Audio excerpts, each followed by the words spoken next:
Greetings everyone, and welcome to this briefing on a very important topic, dear to the hearts of all of us on this panel. And on my panel, of course, Winnie Byanyima, the Executive Director of UN AIDS, and Peter Sands, the Chief Executive of the Global Fund to fight TB, AIDS and malaria. Our subject today, of course, is HIV AIDS. We've recently been through a COVID pandemic, but before that, the pandemic uppermost in the minds of all of us on this panel was, and should continue to be, the AIDS pandemic. A pandemic which has taken 42 million or so lives. We have made huge progress in combating it, largely because of the ability to mobilise huge support and get access to antiretrovirals. That was a game changer in not the last decade but before, and made a difference, the difference between life and death for many. But nonetheless, as UN AIDS will tell us, the virus is still winning. When you have another 1.3 million or so infections a year, new infections, this is highly problematic. And the adolescent girl stands as one of the most endangered in this ongoing pandemic. Now, there are huge opportunities out there for a breakthrough in how we approach and overcome AIDS, how we achieve the end of AIDS as a public health threat. And that is what we're here to be briefed on by these two extremely well-informed and passionate advocates today. We need this breakthrough in a world which is fractured, in a world which saw such huge inequity between global health and South during the COVID pandemic in terms of who had access to what and on what terms. We must not let history keep repeating itself with these inequities. How do we do things better in this age of opportunity for breakthroughs, I think is our real question today. Winnie, perhaps starting with you first, we have remarkable new science with the long-acting drugs that could prevent new HIV infections with just 2 shots a year and keep people already living with HIV alive and well. But we know scientific breakthrough is one thing, we know access and affordability is another. So what needs to happen to transform this remarkable science into the end to the AIDS pandemic? Thank you, Helen. It's wonderful to be here at this briefing with you and Peter. You know, every day, you just said, there are 3,500 people who are newly infected with this virus. 3,500 every day, 1.3 million every year. And by the end of today, 1,700 people will have died of AIDS-related illnesses. So the disease is here. But like you hear with us, 40 million people are living with HIV today around the world, mostly in Africa. 31 of them are on treatment on these amazing antiretrovirals. But 9 million we haven't reached, and 1.3 million are added every year. But this is great news that we now have something that can prevent just 1 shot every 6 months. But as we know, and you said it, that when new medicines, when new innovations reach us, hit the market, it can take up to 10 years before the medicines reach everybody who needs them. And we don't want that to happen this time. Lenacapavir and other, it's not the only one, and other medicines that can prevent people from new infections should get into the hands of girls and women in Africa who are the most at risk in the whole world, in Africa, to gay men, especially in Eastern Europe where infections are rising, in Latin America, in North Africa and the Middle East. We need to get it to them fast. And that means we have to push the companies to stop hiding behind their monopolies, the monopolistic rules, and move quickly to license companies in the low and middle income countries to make generics. We know that this amazing lenacapavir, for example, which is now costing $40,000 around that on the American market per person per year, if produced in large quantities, could come down to $40 per person per year. And that means all these girls who are pushed into forced sex, who for various reasons get infected, could have it. So we want to push the companies to license more companies to make cheap generics. And that means we need the governments on board, because these same governments have been amending their own laws since COVID to make sure that they can push companies to do the right thing when there's a health crisis. But they're doing this for themselves, for their own markets, not for the world. So we need to get governments cooperate, get the companies to move quickly. Lenacapavir is owned by Gilead, and I know that they are in discussions with our partners, the Global Fund and PEPFAR. We are here to encourage them to move fast, to make this happen. There are countries, for example, that were involved in this, in the trials, countries in Latin America, that are not even included amongst the list, the 120 countries where they have allowed the product to be produced as a generic. They have left out people who were part of their trials. So we're here to push them to do this right. This is what we need. But of course, beyond getting the medicines at a lower price, there are other things that are preventing this from happening. There are very weak, broken health systems in the lower income countries of Africa. We need to get money into those systems to strengthen them. A pandemic cannot be managed in air. It needs a strong health system. We do need $9.5 billion gap in the response. And that we want that the donor countries remain, do not pull out, but remain engaged to fight and end this disease. We need all countries on board and putting their money into Global Fund, putting their money into PEPFAR. Those are the two big funds that support the low-income countries, middle-income countries to fight. So we need that solidarity to remain and to help those countries to tax and have money to fund their systems. Those are some of the things. And there are more, but I can come back later. Thank you, Winnie. Peter, the Global Fund obviously has played an enormous role since the early 2000s in access and affordability and rollout. When I was at UNDP, we were pleased to be a partner in supporting that effort as well. But give us your perspective on where we're poised at the moment and how we can move forward. Well, thanks, and it's great to be here, Helen, with you and Winnie. At what I think is a absolutely critical moment in the history of the fight against HIV/AIDS. As you said, the emergence of antiretroviral treatment was an extraordinary game changer. When you look back, it took too long to deploy it at scale. As Winnie said, it cost too much and it was too hard to give people access, and because of that, millions of people died.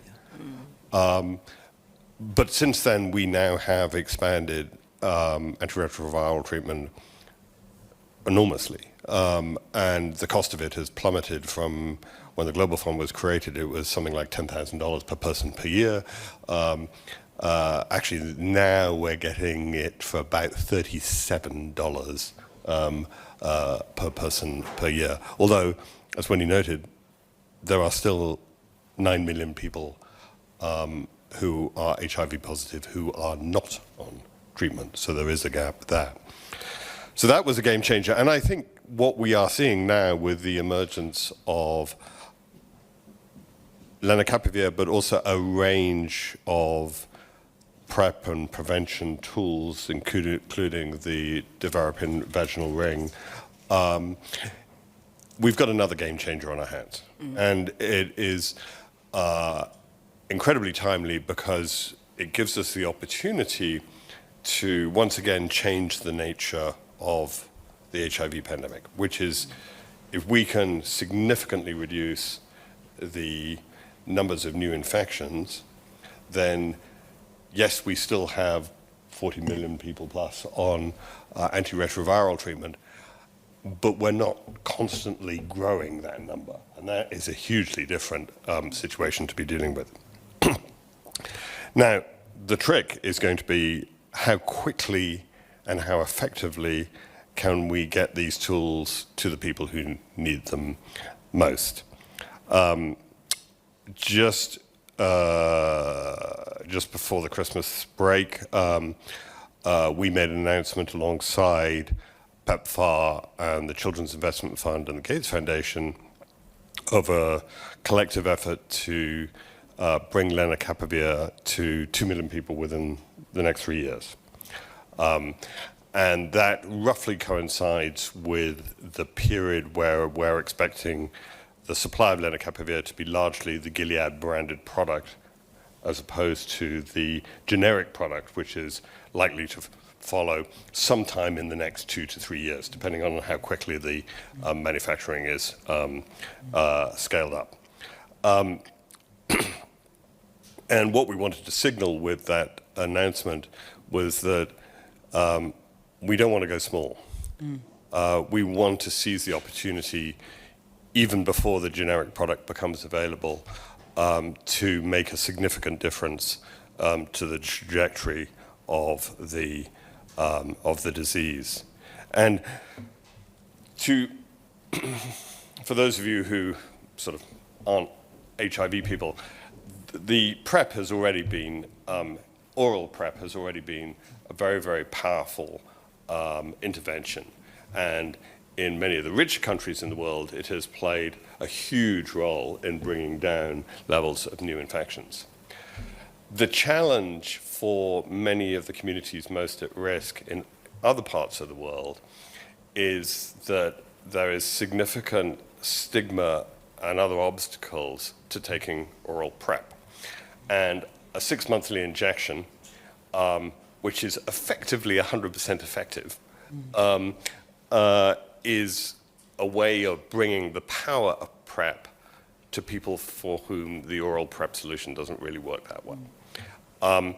And in a way, the way to think about this is, and it's interesting because we talk about prophylactics very differently than we talk about vaccines, but from a patient perspective, lenacapavir is functionally equivalent to an almost 100% effective short-acting vaccine, right? It gives you very, very high levels of protection for 6 months. So to make this happen, we will be working with partners, including UNAIDS, with Gilead, with the generic manufacturers who have the licenses, to try and ensure that we can get accelerated and affordable access as quickly as possible. And that means in 25, this year. So that is where the ambition is. Now, the other thing that's going to be really important is that we don't just think of this as a kind of bolt-on to existing prevention efforts, that we seize the opportunity to really re-energize and rethink the programs that are happening, whether it's in schools or various different communities, whether sex worker communities or communities of men who have sex with men, to really rethink and re-energize those efforts. So what we are currently doing, working with partners, working with communities on the ground, with national AIDS programs and so on, is looking at what are the best ways of using these tools and ensuring they get the right tool gets to the people who can benefit most.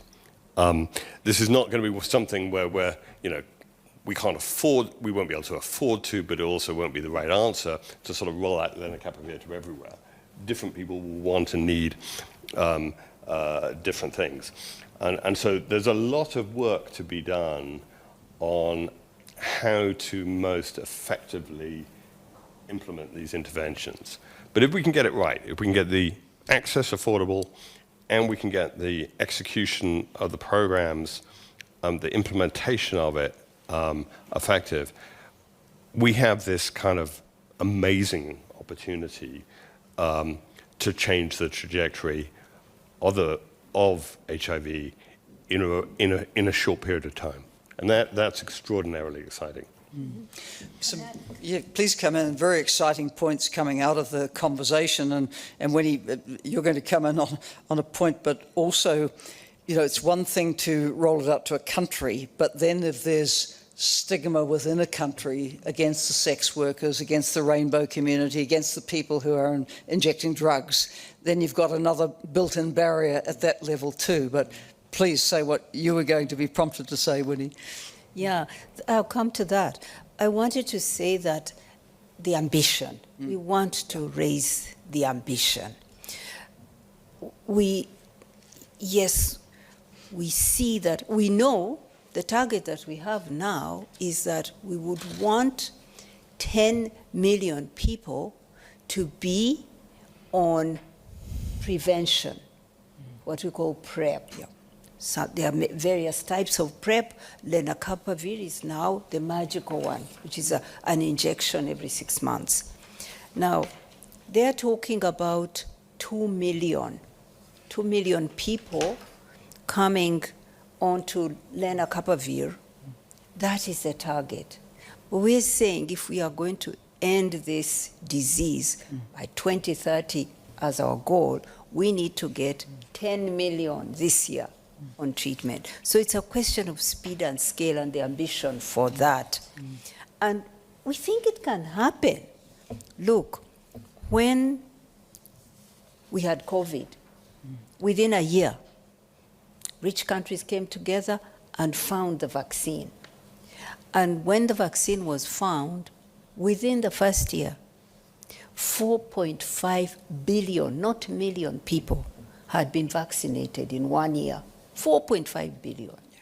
Take also the case of injectable contraceptives.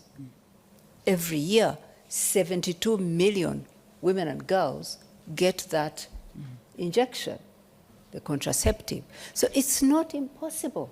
But you see that companies drag their feet in order to maximize on the original innovation, take their time to pass on the generic, to get it going, to get it in people's hands. So it's speed and scale, and we are pushing for high ambition here.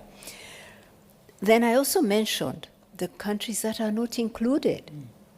Gilead has said 120 countries can have that generic, but Brazil, Peru, Mexico, Argentina, these are countries with, some of them, the new infections are increasing. In Peru, new infections are increasing by more than 80%. Venezuela, by 98% increase in new infections. But they are not part of those who will benefit from generics. So it's also about getting all those who need, in low and middle income countries, being able to access a cheap generic and to get it quickly. So, but you're right, it's not just about the technology, it's about stigma. But that's the magic of this, because an injection is a really powerful way around stigma and discrimination. Think of a girl in Africa. She doesn't want to be swallowing a pill every day just in case she's going to be forced into sex. She doesn't know when that will happen. But she knows she's now in puberty. And men around her, even in her own home, at school, are beginning to make advances at her. She gets this injection. She goes to the clinic twice a year, and she's safe. So it does, but if she was swallowing a pill, she'd look like, this is a loose girl. There would be stigma. There would be a sense that she's doing something wrong. So this is powerful. But again, we have to push back against stigma and discrimination.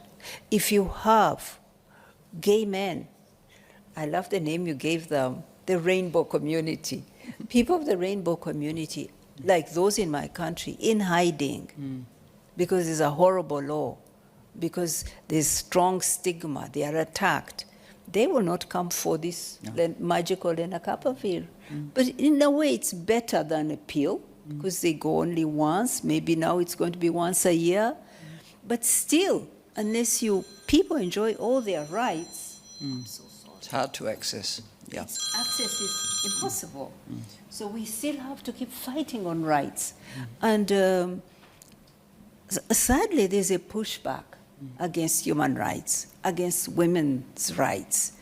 And we must stand together and maintain the gains and push forward for rights, because health rights are human rights, and stigma is in the way of enjoying a health right. Our panelists are describing the complexity of the issue, because it's so much more than the scientific breakthrough. It's then how and on what terms can you make that available to those who most need it. Anyone in the audience who would like to put a question to the panelists? I have plenty, but you've also done us the honour of coming. So would anyone like to offer a question? Yes?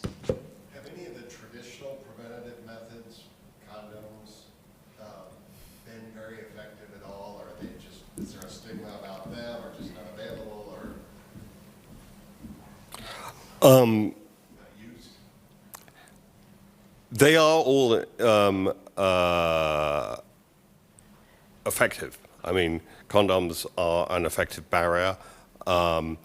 Voluntary circumcision has reduced infection rates. But there is no single answer. And even though we are very excited about the potential of long-acting injectable PrEP, lenacapavir, it too isn't the single answer. Different prevention tools will be appropriate for different people in different communities. And it's a question, above all, of making sure that people are aware of what tools are available, have the access to the ones that fit their circumstances most. So it's not that we haven't got tools. It's just that the power of a long-acting PrEP is, particularly for those most at risk, is, as Winnie described very well, it overcomes a lot of the issues around stigma and adherence, where one of the issues with oral PrEP is that you have to keep taking it. And one of the issues with condoms is you actually have to use them. Women who are often most at risk are not always in the position to be able to enforce usage. So these new tools complement existing tools, but they do so in a way where, if we get it right, the sort of aggregate prevention impact will be very substantial. Can I come back to the licensing issue? Because Peter's outlined the discussions broadly that are going on for the Global Fund. Winnie, you've referred to the 120 countries where Gilead's prepared to give licensing. But then there's those middle-income countries who are not in the picture. Now, to the extent that the WTO managed any reforms to the licensing system around 3 years ago, it was supposed to streamline compulsory licensing. Are you sensing that the Brazils, the Argentinas, Perus, those middle-income countries will use the powers under the TRIPS and compulsory licensing that they have now? That's a good question. Actually, compulsory licensing is indeed available as a way for a middle-income country, for example, to move and make cheaply its own medicines. But very few countries opt for that mechanism that's available because there are repercussions. We've seen that there are serious repercussions for countries. We encouraged Colombia, we UNAIDS, to use a compulsory license for one of the medicines, antiretrovirals, that is more effective than what they had. And they have. But these others are not able to do because they are afraid of the consequences. So again, it's about governments being in the driving seat. Companies will seek to maximize profits, but governments have to maximize good health. That is their priority, the health of their people, the right health. We're not seeing governments step up in that regard. But let me also add that it's totally unethical for these companies to go and utilize public research in universities that's funded by governments. Many times they will have benefited from the knowledge that is generated by taxpayers' money. And then to go out and do their trials on people in the developing countries and involve them in their research, collect data with them, analyze it with them, use their bodies to test, and then once all that is done, privatize the profits from it and deny them that benefit. So again, we say to the companies, do what's right. Share that technology. It's not yours alone. You got it through rich country taxpayers' money. You got it through trials on people in poor countries. You own it with them. Share it with them. So, yeah, so there's also an ethical issue there. For sure. A moral issue. Peter, any last word from you before we wrap?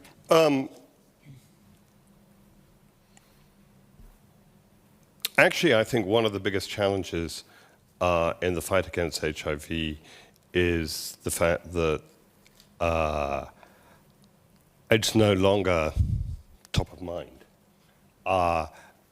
There was a point when this was one of the biggest things in global health and development, and partly because of the success and the fact that the mortality rate has fallen by 72%, it's no longer a political priority, both at the global scale and indeed in many countries. And that's why we're seeing HIV coming back and increasing in many countries, is because it's kind of dropped off the radar screen. So we hope that with an opportunity to, in a sense, bring a victory against HIV, which, when you think about the scale of death, I mean, this is, you know, COVID was huge. HIV's been bigger. The opportunity to bring this to a close is extraordinary. And I hope that it sort of brings it back up the agenda. It will need money. And I wouldn't be doing my job if I didn't point out that the Global Fund has a replenishment, our 8th replenishment this year. And if we want to be able to fund the kind of scale up of prevention efforts, and I don't disagree with Winnie that we need to go bigger than 2. We just put 2 as lenacapavir specific. For other people, things like the vaginal ring or oral PrEP, but we need to think big around the scaling up of prevention efforts. And the reality is we can't do that at the expense of supporting people on antiretroviral treatment. we're not going to reduce the numbers of people being provided antiretroviral treatment in order to be able to. So we have to be able to fund a scale-up of prevention efforts on top of supporting people on antiretroviral treatment, and indeed continuing to close the gap and finding the 9 million people who are living with HIV who aren't getting treatment. The two largest funders of HIV programs in low and middle income countries are PEPFAR and the Global Fund, and continued funding of both institutions. And certainly from my perspective, the 8th Replenishment, which will be later this year, are going to be crucial to whether or not we can really make the most of this game-changing opportunity. So, at 3 minutes over time, let me do a wrap and thank both Winnie and Peter. I think the message is clear. We can end AIDS as a public health threat, but it will take investment and it will take scale up. And Peter's right, you can't rob Peter to pay Paul. You can't rob those needing antiretrovirals in order to do the other thing. It has to scale up to end it. It is possible. You know, the excitement in the world when we ended smallpox. We could end HIV, but it will take prioritisation, political will and hard cash, and dealing with the rights and equity issues. Thank you so much for attending, and thank you to those watching online. Thank you.